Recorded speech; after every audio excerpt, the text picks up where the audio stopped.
Are you looking to break a bad habit that is causing turmoil in your life?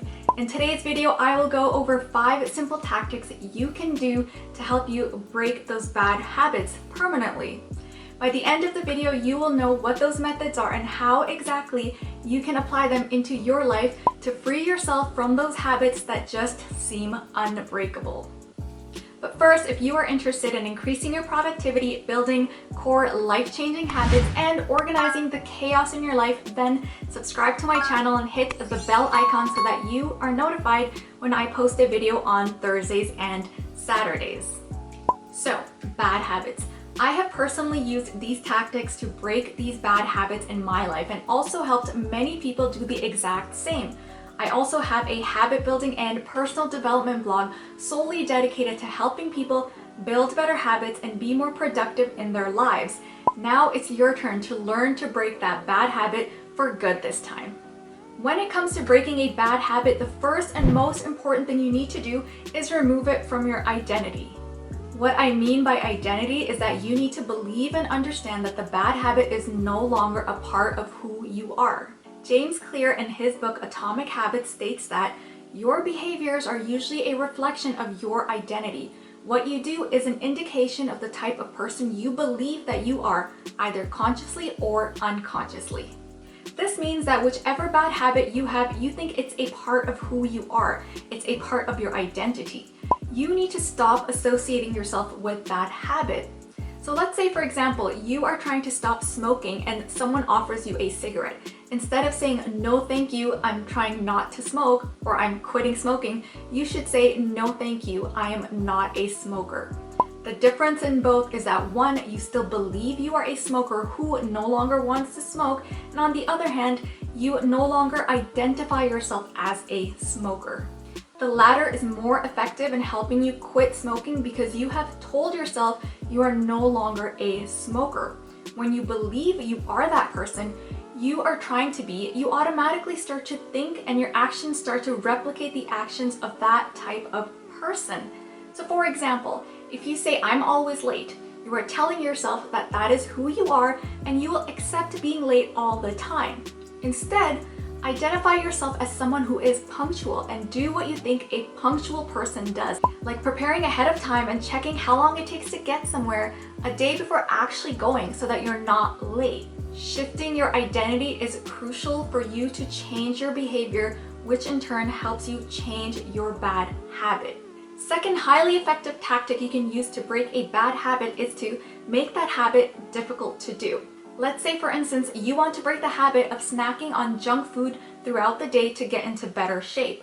The first thing you should be doing is removing junk food from your home altogether. Either throw it out or give it to someone else so it's no longer around you. When you do this and you get those cravings, you no longer have easy access to junk food, and the thought of actually going out and buying it just doesn't seem enticing enough. Store only healthy food in your fridge, and if you have the occasional junk food, move it to the back of the fridge where you are not able to see it as much. If you eat junk food at work, clean out your drawers and stock up on healthier options. If you have a habit of grabbing junk food when you fill up gas in your car, just pay at the gas station and drive off, instead of going inside to pay where you'll be forced to walk through aisles of junk food. Another example can be you trying to break a bad habit of not using social media on your phone, while you're working especially. Try leaving your phone in a different room or a different floor of your house so that when you have the urge to grab your phone and browse through social media, you think twice about getting up from your workstation. Or what you can do is log out and delete social media apps from your phone, especially if you think you're addicted to it. Only download and sign in once a week if you absolutely have to. Do you see the pattern here? By taking these extra measures, you are making your habit difficult to do. By making a habit difficult to do, you are more likely not to do it, and over time, you will break free from that bad habit for good. You will also feel a lot better not doing that habit anymore, so it will make it a little bit easier. Moving on to the third tactic to break bad habits permanently is to replace it with a better habit. Let's say, for instance, you have a bad habit of emotional shopping. When you are feeling down or stressed out, you immediately turn to shopping as your feel better action. Instead of hopping onto Amazon as soon as you feel the urge, replace it with something else that makes you feel better emotionally. Especially something like calling a friend, for example, or watching an episode of your favorite TV show on Netflix.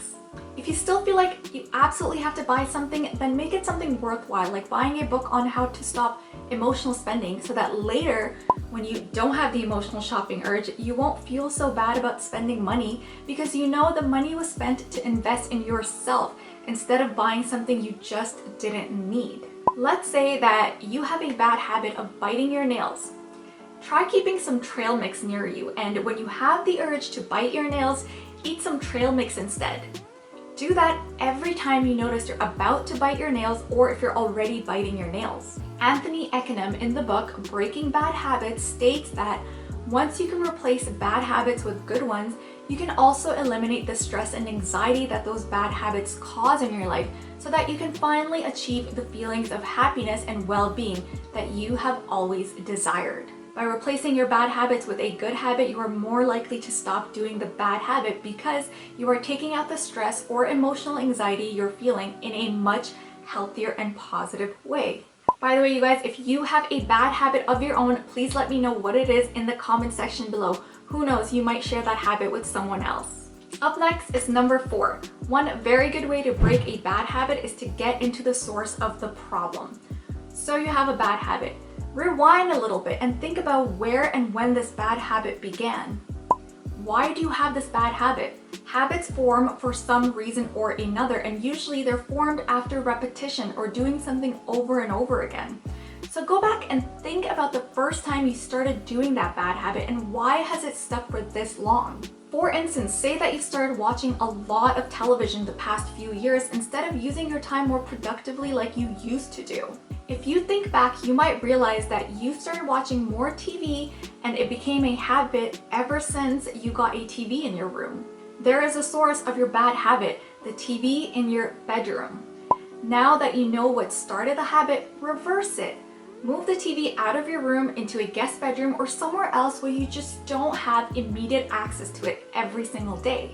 Or for example, let's say you have a bad habit of overeating. Think about the reasons why you are overeating. Is it coming from stress? Is it coming from lack of good nutrition? Or is it because the plates in your house are just considerably larger? If any of those are the cause, then figure out why you are stressed and solve or control that problem. Or if it's because you are not getting enough nutrition, eat better and you will start to feel more full. Or if you see that the plates you are using are just larger in proportion, get smaller plates for your kitchen. By getting to the source of your problem, you are basically disinfecting your bad habit. Solve the problem, break your habit. Moving on to the 5th tactic you can use to break a bad habit permanently is to change your environment. This is one of my favorite quotes by W. Clement Stone. You are a product of your environment, so choose the environment that will best develop you toward your objective. Analyze your life in terms of its environment. Are the things around you helping you toward your success, or are they holding you back? This is especially true when it comes to habits, good or bad. If everyone in your household has bad eating habits, chances are that you also have bad eating habits. If all your friends smoke, drink excessively, or are into recreational drugs, then chances are you are as well. If all your coworkers procrastinate and don't take their jobs seriously, neither will you. If you want to get rid of that bad habit, you absolutely have to change your environment. If you are trying to work out more, then associate more with friends who actually enjoy working out and staying active. Basically, friends who make their health a big priority in their life. If you are trying to be more productive and get more work done at work, but your coworkers like to chit-chat and gossip a lot, you should ask to move your desk somewhere else where you are further away from the talkative coworkers. If going out to a restaurant means that you will end up eating very unhealthy, then try not to eat out as much and cook more meals at home. Take yourself physically out of that environment that is stopping you from breaking free of your bad habit. Also, if you can, find a friend who wants to break free of a habit. Join forces and do it together. Your chance of success is much higher when you have a buddy system in place. Alright, so now you know exactly how you can break that bad habit that will just not leave you alone. If you are interested in forming a life-changing habit, then grab your free copy of my core habit building workbook. I will post the link in the description box below. So don't forget to snag yours today. Lastly, check out these videos on daily habits that have changed my life drastically and can help you change yours as well. Also, check out how to manage your time more effectively. If you liked this video, make sure to subscribe, like, and share with your family and friends, especially someone who has a bad habit and needs to break free from it. Until next time, you guys, this is Sincerely Maria signing off. Bye.